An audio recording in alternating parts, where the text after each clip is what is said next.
የእንግሊዝ ፕሪሚየር ሊግ 9ኛ ሳምንት ጨዋታዎች ነበሩ ትላንትና አርሰናል ያለፉትን የውድድር አመታት ስህተቶቹን ዘንድሮ በደንብ አረሙ እንደመጣ ማሳያ ሊሆኑ የሚችሉ ውጤቶችን ነው በቅርብ ጊዜያት ላይ ያሳየ የሚገኘው ወይም ያስመዘገበ የሚገኘው ትላንትናም እንደዚሁ ክሪስታል ፓላስን በገጠመበት ጨዋታ አሸንፏል ግን የአርሰን ቬንገርን አርሰናል ነው አይደል እግር ኳስን መመልከት ቢያንስ ብዙዎቻችን እግር ኳስ መመልከት በጀመረን ጊዜ በየክለብን እግር ኳስ መመልከት በጀመረን ጊዜ የቬንገርን አርሰናል የምናውቀው ግን ከዛ በፊት የነበረውን የነ ጆርጅ ግራምን አርሰናል የሚመስል አርሰናል ነው ያየን የምንገኘው በውጤትም ደረጃ በጠባብ የጎል ልዩነቶች ግን ጎሎች ሳይቆጠሩበት የሚያሸንፍ ጨዋታዎችን በአግባቡ ኮንትሮል የሚያደርግ አይነት ቡድን ነው ያየን ያለነው ማንቸስተር ሲቲ ተሸንፏል ቶተናም ከብዙ መፈተን በኋላ ኤቨርተን በሰፋ የጎል ልዩነት አሸንፏል ኤል ክላሲኮ ነበር ትላንትና ምሽት በሪያል ማድሪድና በባርሴሎና መካከል ሳንቲያጎ በርናባው ላይ የተደረገ ጨዋታ ከጨዋታው በፊት ርዕሰ ጉዳይ የነበረው ላሚን ያማል ከጨዋታው መጠናቀቅ በኋላም ፖሊስ ጣልቃ እስኪገባ ድረስ የጸመነሻ ሆኖ ነበር እነዚህን ጨዋታዎች እናነሳለን በርግጥ ያው ያን ጨዋታ ሪያል ማድሪድ ያሸነፈው ለአንድ ልክ እንደ ላሚን ያማል ያው የላሚን ያማል ጉዳይ ሸፈነው እንጂ ዳኝነት የቪኤአር ጉዳይም ተያይዞ ሊነሳ የሚችልበት አይነት ጨዋታ ነው ዩቬንቱስ በጣሊያን 8 ተከታታይ ጨዋታ ያለ ድል እየተጓዘ ይገኛል 3ኛ ተከታታይ ሽንፈቱም ትላንትና ገጥሞታል ውጤቶችና እነዚህ ጨዋታዎች እናነሳለን ትላንትና ወደ ተደረጉት ጨዋታዎች እንለፍ በዚሁ የእንግሊዝ ፕሪሚየር ሊግ 9ኛ ሳምንት ጨዋታዎች ትላንትና ቀጥለው ተደረገው ነበር ኤምሬትስ ላይ አርሰናል ከክሪስታል ፓላስ ጋር ያደረጉትን ጨዋታ አርሰናል በሬቼዜ የመጀመሪያው አጋማሽ ወደ ማብቂያው ሲሆን ባገባው ጎል አሸንፎቷል ከጨዋታው ጅምር አንስቶ አርሰናል ኳስን በከፍተኛ መጠን በመቆጣጠር ግን ደግሞ ቁጥጥሩ ይሄ በክሪስታል ፓላስ አደገኛ የመከላከል ቀጠናዎች ወይም ደግሞ በአርሰናል አደገኛ ማጥቃት ዞኖች ውስጥ ሳይሆን በአብዛኛው በራሱ ሜዳና በሁለተኛው ሜዳ ክፍል ማለትም ይሄ መሀል ሜዳ አካባቢ በሆነ መንገድ ነበር ኳሱን ሲቆጣጠር እና ደግሞ ወደ ክሪስታል ፓላስ የጎል ክልል ዝግ ባለ መንገድ ነበር ለመሄድ ሲሞክሩ የነበረው በተቃራኒው ደግሞ ክሪስታል ፓላስ እጅግ በጣም ባነሰ የኳስ ቁጥጥር ካልተሳሳትኩ እንደው 30% አካባቢ በሚሆን የኳስ ቁጥጥር ግን ደግሞ በሚታወቅበት ፈጣን ሽግግሮች ወደ አርሰናል የጎል ክልል ለመድረስ ብዙ ጥረት ያደርግ ነበር እንዲያውም በመጀመሪያው አጋማሽ ብቻ የምንመለከተው ከሆነ የክሪስታል ፓላስ ተጫዋቾች በተሻለ ወደ አርሰናል የጎል ክልል ደርሰው ነበር በርግጥ የዚህ የአርሰናል የጨዋታ መንገድ እንደ ሙገሳም እንደ ትችትም እየቀረበበት ነው የሚገኘው እንደ ሙገሳም የሚቀርብበት ጉዳይ ምንድነው ጨዋታ ሙሉ በሙሉ በመቆጣጠር ከተጋጣሚው ውስጥ የማጥቃት ፍላጎትና የማጥቃት እቅድን ሙሉ በሙሉ አሟጦ ካወጡ በኋላ ጨዋታን ለማሸነፍ የራስን እንቅስቃሴ ማድረግ የሚለው አንደኛው ነው እንደ ትችት ደግሞ የሚነሳበት ዝግ ያለ የጨዋታ መንገድ ከዚህ ቀደም አርሰናል ከሚታወቅበት የጨዋታ መንገድ ፍጹም የተቃረነ እንደገና ደግሞ ለገለልተኛ ተመልካች ብቻ ሳይሆን ለራስ ተመልካችም ጭምር ይሄ ለመመልከት የማይመች አይነት ጨዋታን መጫወት ከዛ ባሻገር ደግሞ ያለንን ይሄ ቡድን ውስጥ ያለን አቅም በአግባቡ ያለመጠቀም ምክንያቱም አሁን አርሰናል በዚህ በፈጠራው ረገድ ላቅ ያሉ ተጫዋቾችንም ወደ ስብስቡ ቀላቅሏል ምንም እንኳን ማርቲን ኦዴጋርድ በጉዳት ምክንያት እየተቸገረም ቢሆን ይሄ ቡድን ኤቨሬቼዝን ጨምሯል ባለፉት አመታት በተጋትም ሆነ በፈጠራ ለህቀት በፕሪሚየር ሊጉ ከሚገኙ ምርጥ ተጫዋቾች መካከል እንደ አንዱ የሚቆጠር ማለት ነውና ይህን ተጫዋች የያዘ ቡድን እንደ ማርቲን ዙቢሜንዲ ያለ ከራስ የሜዳ ክልል ውስጥ ሆኖ ጨዋታዎችን በአግባቡ ኦርኬስትሬት ማድረግ የሚችል ማቀናበር የሚችል አይነት ተጫዋችን በያዘበት ሁኔታ የመስመር ላይ ብዙ አማራጮች መስጠት የሚችሉ እና ደግሞ ሲሰጡም ደግሞ የቆዩ እንደ ቡካዮ ሳካ ያሉ ተጫዋቾችን የያዘ ቡድን በዚህ መጠን የጎል ዕድሎችን ለመፍጠር መቸገሩ ተገቢ ነው የሚል ትችት ይነሳበታል እነዚህ ሁለት ጽፎች እንዳሉ ሆኖ አርሰናል በማሸነፍ መንገዱ ቀጥሏል አፍተር ኦል የተፈጨው ዱቄቱን አምጪው አይደል ቢሉስ እግር ኳስም ደግሞ እንደዛው ነው ለምትዳኘው በምታደርገው እንቅስቃሴ ሳይሆን ያ እንቅስቃሴ ምን አይነት ውጤት ይዞልህ መጣ በሚለው ነው በውጤቱ ነው የምትዳኘውና በዛ መንገድ ከሆነ አርሰናል እጅግ በጣም ስኬታማ የሆነ ጊዜ ነው ያሳለፈ የሚገኘው 39ኛው ደቂቃ ላይ ዴክላን ራይስ ከቅጣት ምት ያሻማውን ኳስ በትክክል ከሳጥን ሳይወጣ ቀርቶ ጋብሪኤል ማጋሌሽ ያወረደለትን ኳስ ኤቨሬቼዝ የቀድሞ ክለቡ ላይ ያስቆጥሯል ለክሪስታል ፓላስ በዚህ ውድድር አመት የአንድ ፕሪሚየር ሊግ ጨዋታ አድርጓል የመክፈቻ ጨዋታውን ከቼልሲ ጋር ፓላስ ባደረገ ጊዜ እንደውም በዛ ጨዋታ ላይ ተጫውቶ ጎል ሁሉ አግብቶ ነበር ከቅጣት ምት። ነገር ግን ጎሉ ተሽሮበታል። ከዛ በኋላ ነው ወደ አርሰናል ዝውውሩ የተጠናቀቀው እና ግን ትላንትና ያ የቀደመ ቡድኑ ላይ አምኑበት እድል የሰጠው ቡድኑ ላይ ጎል አግብቷል።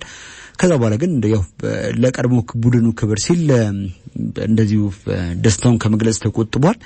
የመጀመሪያው አጋማሽ ሲጠናቀቅ ዊሊያም ሳሊባ እንደገና ደግሞ ጨዋታው ሲጠናቀቅ እንደ ዴክላን ራይስ ያሉ ተጫዋቾችም በጉዳት ምክንያት ወይ ደግሞ መጠነኛ ጉዳት አጋጥሟቸው በሚመስል መልኩ ጨዋታውን አልጨረሱም ወይ ደግሞ ጨዋታውን አቋርጠው ወጥተዋል። አሰልጣኝ ሚኬል አርቴታ ከጨዋታው መጠናቀቅ በኋላ ተጠይቆ ነበር ስለዚህ ጉዳይ። ያው ስለ ሁለቱም እርግጠኛ ሆኜ መናገር አልችልም፣ ግን ያን ያክል ጠንካራ ጉዳት አይመስለኝም የሚል አስተያየቱን ሰጥቷል። አሰልጣኝ ኦሊቨር ግላስነር ራሳቸው በጣም ጥሩ የሚባል ዌል ስትራክቸርድ የሆነ ቡድን የሰሩ አሰልጣኝ ናቸውና ከጨዋታው መጠናቀቅ በኋላ ለአርሰናል የነበራቸው አድናቆት ከፍተኛ ነበር። በጣም በደንብ የተደራጀ በመከላከሉ ሙሉ በማጥቃቱ ረገድ ጥሩ ሊባል የሚችል እንደገና ደግሞ ያወጣው ወጪ ያልባከነበት አይነት ቡድን ነውና በአውሮፓ ከሚገኙ ምርጥ ቡድኖች መካከል አንዱን ገጠምነውና መሸነፋችን ያን ያክል የሚገርም አይደለም የሚል ሐሳብን ሰጥቷል። ግን በአግባቡም ደግሞ አርሰናል የፈተነ ቡድን በትናንትናው ጨዋታ ላይ አሳይተዋል። አርሰናል ዘንድሮ ብዙ ነገሮችን እያረመ መጥቷል። ያለፉት አመታት ላይ ከመሰል ጨዋታዎች እንደ ክሪስታል ፓላስ እንደ ፉልሃም እንደ ኒውካስል ዩናይትድ ካሉ ቡድኖች ጋር በሚያደርጋቸው ጨዋታዎች ላይ የሚጥላቸው ነጥቦች ነበሩ፣ ከዋንጫ ሲያራርቁትም የነበሩ ድምር ነጥቦቹ እና ከነዚህ ቡድኖች ባለፉት አመታት ማግኘት ከነበረበት የመጨረሻዎቹ 12 ነጥቦች መካከል ያገኘው 2 ነጥቦች ብቻ ነበር። ዘንድሮ ግን ከነዚህ ቡድኖች ማግኘት ከሚገባው 12 ነጥቦች መካከል 12ቱንም አሳክቷልና በደንብ የዋንጫ ቡድን እየሆነ እንደመጣ ማሳያ ነው። በዛ ላይ የእንግሊዝ ፕሪሚየር ሊግ አሁን ባለው ፎርማት መደረግ ከጀመረ ጊዜ አንስቶ 700ኛ የሊግ ድሉ ላይም ደርሷል። እናም አሁን ከቀሪው ምድብ ወይም ደግሞ ከቀሪው ክለቦች በአራት ነጥቦች ርቆ ሊጉን እየበራ ነው የሚገኘው። እስካሁን ድረስ ባደረጋቸው ጨዋታዎችም 3 ጎሎች ብቻ ናቸው የተቆጠሩበት እና እጅግ በጣም ጠንካራ የመከላከል ውቅር እንዳለውም ሌላ ማረጋገጫ የሆነ ጨዋታ ነበር። ሌሎችም ጨዋታዎች እንደዚሁ ነበሩ ትናንትና የተደረጉ። አስቶን ቪላና ማንቸስተር ሲቲ ያደረጉትን ጨዋታ አስቶን ቪላ 1-0 ሲያሸንፍ ማቲካሽ 19ኛው ደቂቃ ላይ ጎል አግብቷል። የማንቸስተር ሲቲ የ9 ጨዋታዎች ያለመሸነፍ ጉዞ ትናንትና ቪላ ፓርክ ላይ ተገጥቷል። ቪላ በሜዳው ሲቲን ለሶስተኛ ተከታታይ ጊዜ ነው ያሸነፈው። ከአርሰናል ጋር የነበረውን የነጥብ ልዩነት አስጠብቆ መቀጠል ይችል ነበር ማንቸስተር ሲቲ ወደ የ3 ነጥብ ልዩነቱን፣ ግን ያ ሳይሆን ቀርቷል። አሁን ላይ በ16 ነጥቦችና 10 ጎል 5ኛ ደረጃ ላይ ነው የሚገኘው። በአስቶን ቪላ ደግሞ በ15 ነጥቦችና 1 ጎል ክፍያ 8ኛ ደረጃ ላይ ይገኛል። ቦርንመዝ ከኖቲንጋም ያደረጉትን ጨዋታ ቦርንመዝ 2-0 አሸንፈዋል። ማርከስ ታቫኒየርና ኢሊ ጁኒየር ክሮፒ ናቸው የቦርንመዝን ጎሎች ያገቡት። የአሰልጣኝ አንዶኒ ራዮላ ቡድን የውድድር ዘመኑ ሲጀመር አምና ከነበረው የመከላከል ዲፓርትመንት ውስጥ ወይም ደግሞ በመጀመሪያ አስተላለፍ ውስጥ ከሚጠቀማቸው የተመራጭ የመከላከል ተጫዋቾች ግብ ጠባቂን ጨምሮ 75% ለቀዋል እና እነዚህን ተጫዋቾች እንግዲህ ለመተካት ብዙ ወደ 80% አካባቢ ለቀዋል እንጂ ግብ ጠባቂው ከፓሪስ አባላጋ ሚሎስ ኬርኬዝ 2 የማል ተከላካዮች ኢሊያዝ ዛባድኒና ዲን ሃውሰን ለቀዋልና እነዚህ ተጫዋቾች ከለቀቁ በኋላ እንደገና ደግሞ ዳንጎታራም በእነዚሁ ለቀዋልና እነዚህ ተጫዋቾች ከለቀቁ በኋላ ቡድኑ አሁንም ድረስ በዚህ በውጤታማነቱ ለመቀጠሉ አንደኛ በጣም ጥሩ የሚባሉ ስካውቶች ያሉት ቡድን መሆኑ፣ ከዛ ባሻገር ደግሞ አሰልጣኝ አንዶኒ ራዮላ ቡድን የመስራት አቅሙ ድጋሚ የታየበት የውድድር ዘመንን ነው እያሳለፈ የሚገኘው። አሁን በጣም ጥሩ የሚባል ውጤትን እያስመዘገበ ከሊጉ በመሪዎች ተርታም የሚገኝ ቡድንን ሰርቷል። በወልቭስና በርንሊ ያደረጉትን ጨዋታ በርንሊ 3-2 አሸንፈዋል። ዮርገን ስትራንድ ላርሰንና ማርሻል ሙንቴሲ ለወልቭስ፣ ዚያን ፍሌሚንግ 2 ጎሎችን ለበርንሊ አግብቷል። ላይል ፎስተርም እንደዚሁ ሌላ ጎል አክሏል።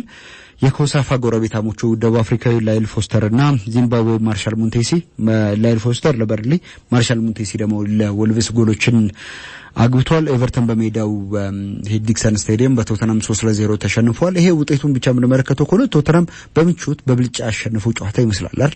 ግን ጊየርሞ ቪካሪዮ የቶተናሙ ግብ ጠባቂ እጅግ በጣም ወሳኝ የሚባሉ ኳሶችን ሲያደን የነበረበትና ኤቨርተንም በጣም ብዙ ጫናዎችን የፈጠረበት ጨዋታ ነበር። ሁለት የቆሙ ኳሶችን ሚኬ ቫን ደ ቬን ወደ ጎልነት እንደዚህ ቀይሯል። ፓፕ ማታሰርም ሌላ ጎል እንደዚሁ 89ኛው ደቂቃ ላይ ካገባ በኋላ ነው እንግዲህ አሰልጣኝ ቶማስ ፍራንክ ቡድን ጨዋታውን 3-0 እንዲያሸንፍና 3 ነጥቦችና 3 ጎል ይዞ እንዲወጣ ያደረገው። ጃኮብ ብራያን 25ኛው ደቂቃ ላይ ለኤቨርተን ጎል አግብቶ ነበር። ነገር ግን ያገባው ጎል ተሽሮበታል። ኤል ክላሲኮን እናንሳ። በስፔን ላሊጋ የተደረገ ጨዋታ ነበር። ኪሊያን ኤምባፔና ጁድ ቤሊንጋም በመጀመሪያው አጋማሽ ባገቧቸው ጎሎች ሪያል ማድሪድ ይህንን ጨዋታ አሸንፏል።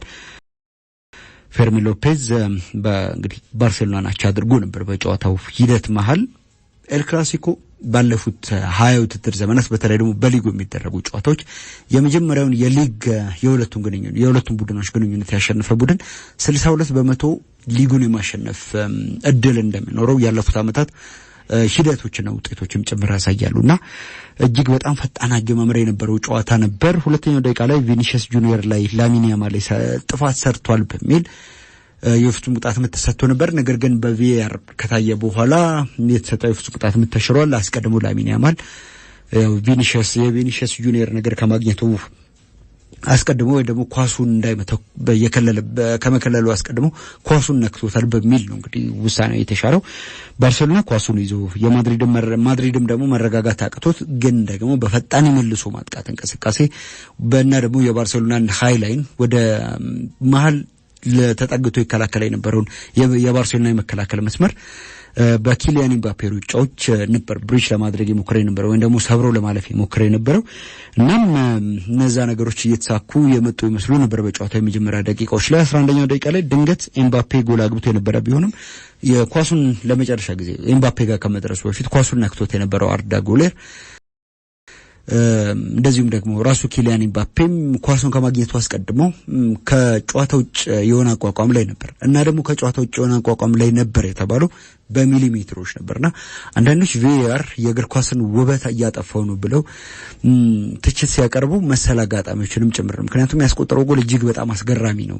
የራሱን ቴክኒክ ተጠቅሞ እንደገና የቮይቼዝኒን ከጎሉ መስመር መውጣቱን አይቶ ያስቆጠረው ጎል ነውና እንዴት አይነት የጎል አይን እንዳለው በዚሁ አጋጣሚ ያስመሰከረበት ጎል ነበር የኪሊያን ኤምባፔ ጎል። 22ኛው ደቂቃ ላይ ግን የባርሴሎና ሃይላይን ለብቻው ሲያጠቃ የነበረው ኤምባፔ ከቤሊንጋም ያገኘውን ኳስ ወደ ጎልነት ቀይሮ ቡድኑን መራ ያደረገ። ፌርሚን ሎፔዝ እንግዲህ ከኳስ ጋር አድቬንቸረስ የነበረው ባርሴሎና ወደ ጨዋታው እንዲመለስ 38ኛው ደቂቃ ላይ ከማርከስ ራሽፎርድ ያገኘውን ኳስ ወደ ጎልነት መቀየር ነበረበት። ግን የባርሴሎና አቻነት በዛም አልቆየም። 43ኛው ደቂቃ ላይ ቪኒሲየስ ጁኒየር ከግራ አሻምቶት ኤሊየር ሚሊታው ያወረደለትን ኳስ ለኪሊያን ኤምባፔ ኳሱን ያቀበለው ጁድ ቤሊንጋም ወደ ጎልነት ቀይሮታል።